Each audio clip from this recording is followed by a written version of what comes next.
In the name of the Father, and of the Son, and of the Holy Spirit. Amen.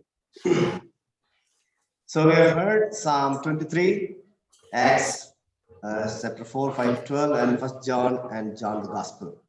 So I base my sermon on a well-known passage, Psalm 23. I think all of us know by heart. The Israelite community is called semi-nomadic community. Basically, they were shepherds, and so wandering from place to place as per the pastures or where they find pastures and waters. And when they found water, they settled there and were doing agriculture. Thus, they were doing two kinds of work, shepherding and farming. That's why they are called semi-nomadic. As the community enlarged in size, they were divided and doing the works accordingly. At the later stage, there were community clashes. This is reflected in Genesis chapter 4, Cain and Abel story. Cain representing farmer and Abel representing shepherds. This understanding gives room to call and worship God as shepherd. In the ancient Israel, God was understood as a shepherd. This is from their basic lifestyle. Only after the monarchy and the herds started ruling the country. King David was a good shepherd, and he understood God as a good shepherd. This is reflected in Psalm 23. This psalm is a profession of joyful trust in Yahweh as the good shepherd king. The psalm may have accompanied a festival of praise at the temple or tent of God, following a deliverance. This psalm can be divided into two parts and two balanced stanzas, each having 4 couplets. First stanza, verses 1 to 4, and the second one is verses 5 to 6. This psalm is in a good poetry style, systematically framed. In this psalm, David pictures God as a shepherd. The image of shepherd is widely used metaphor for kings in the ancient West Asia and also in Israel. For example, Psalm 78, 71 following, 2 Samuel 5:2, Isaiah 44:28, Jeremiah 3:15, Micah 5:4. Here, King David acknowledges that Yahweh is a shepherd king. Jesus is pictured as not only shepherd, but also good shepherd. In today's gospel, listen, John 10:11 and 14, twice Jesus tells about himself that he is the good shepherd. And Jesus testifies why he is good.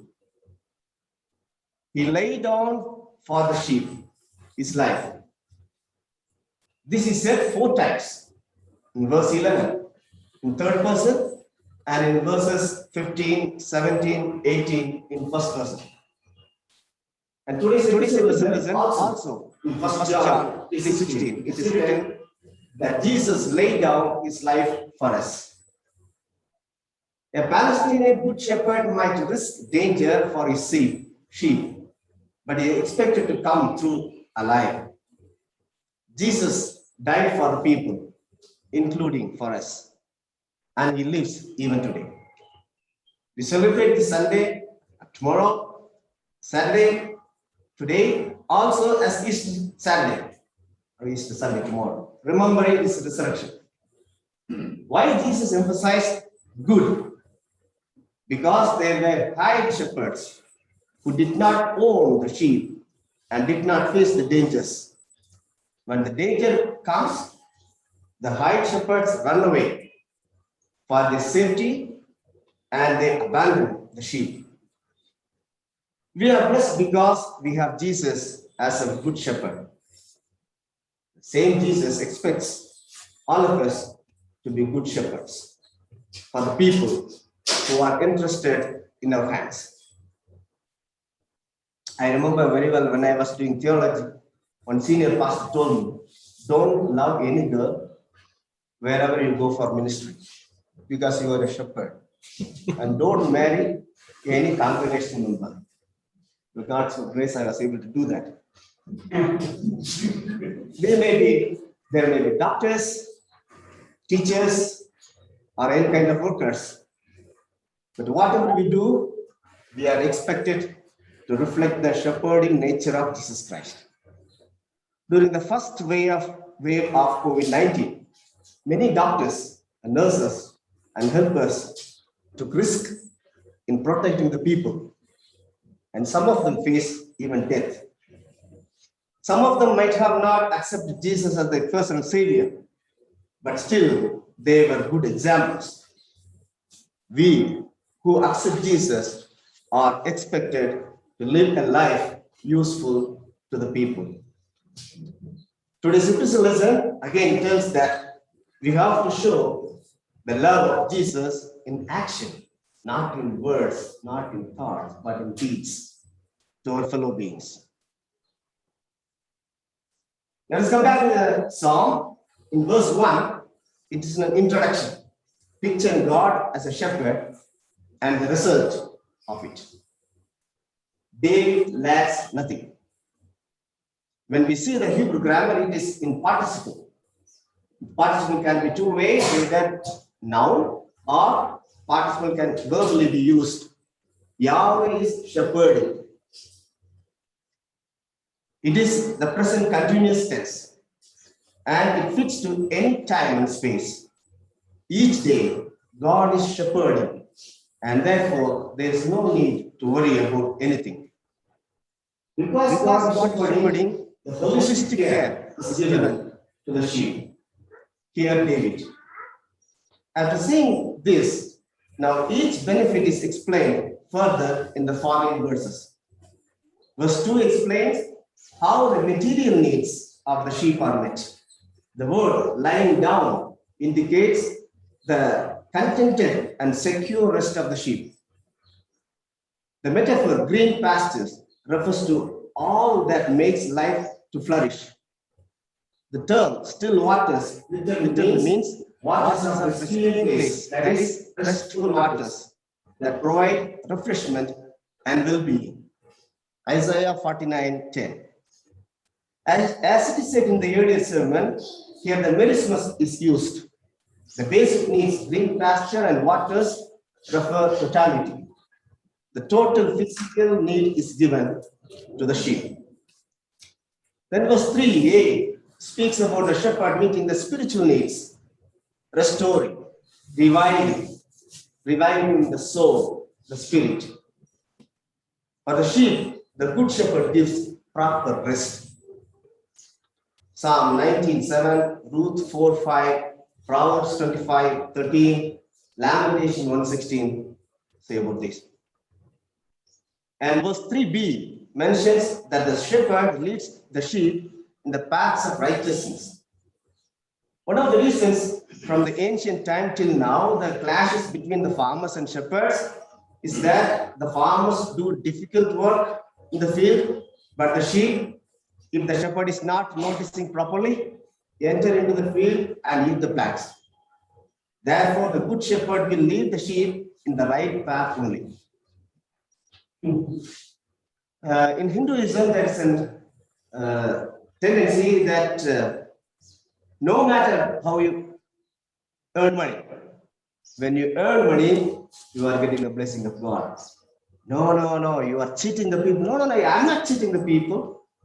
It is my clue, it is my cleverness and skill. And why he is cheated, that's his fate, Shitsar. But here, God says we are to earn only in the right path. The second thing, metaphorically to refer to the self, safety, and well-being. Psalm 70-20, 78, 72 speaks about this. And secure and prosperous life. Proverbs 8:18, 21:21, Isaiah 48:18. Paths that conform to God's moral will. Why the good shepherd leads the sheep in the right way? It is because of the good name he has. God leads his people in the right and just path because for his name's sake. The prosperity of Yahweh's servant brings honor to Yahweh's name. 1 Kings 8:41 and Isaiah 48:9, Jeremiah 14:21. The journey is not always good and pleasant for the sheep. Sometimes there will be difficulties in the journey, but the good shepherd takes care of the sheep.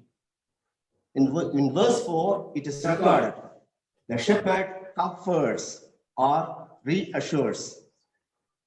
The shepherd looks after the emotional and psychological needs. We have prayed for that also, psychological, emotional needs. This is very center of Psalm. More than the physical needs, the emotional and psychological needs are crucial. For this, the shepherd uses instruments, rod, instrument of authority, used also by shepherds for counting, guiding, rescuing, protecting the sheep. Staff, instrument of support. Exodus 21:19, Judges 6:21. We face now the difficult times, difficulty in COVID-19, the second wave. Some of our friends are affected and we are perplexed. We can only trust in the good shepherd, Jesus. He can heal us and he is with us in giving us courage to face the situation. He will never leave us nor forsake us. Today's New Testament lesson, Acts chapter 4, 5-12, deals with the event of Peter and John before Sanhedrin, where they were asked how a crippled man was cured. They replied very boldly, "It is by the name of Jesus Christ of Nazareth, whom you crucified, but whom God raised from the dead, that this man stands before you healed." The same Jesus is alive today. He is with us in this place. And when we face difficult times, he is with us. He is able to heal us. We have to just trust him. He is our hope and he is our salvation. And verse 5 talks about the shepherd preparing a table before the enemies. Here is an ancient practice of relationship between king and vassal. The vassal takes protection under the supreme king. In ancient West Asia, the covenants were often concluded with a meal expressive of bond of friendship, reflected in Psalm 4:9, Genesis 31:54. The ancient records even today, El Amarna letters, records very clearly how the vassal kings writing letters to their supreme king to protect him from the enemies who create problems. As response to the request of the vassal kings, the supreme king sent troops and protect them, vassals, from the enemies. In this song, the psalmist is not only record how the shepherd protects, but honor him. How king honors him. The shepherd honors. It is mentioned that the shepherd anoints my head with oil. It is a customary treatment of an honored guest at a banquet. Luke chapter 7:46, 2 Samuel 12:20. Here the term cup refers to Yahweh's banquet. Psalm 16:5.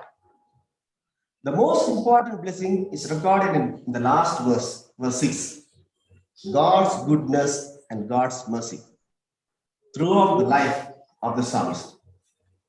Both goodness and mercy are love, are hesed, frequently refers to covenant benefits, and in the text they are personified. They follow the psalmist and ends up in giving eternal life. When we see the first benefit to the last, it is placed in order of low to the higher level.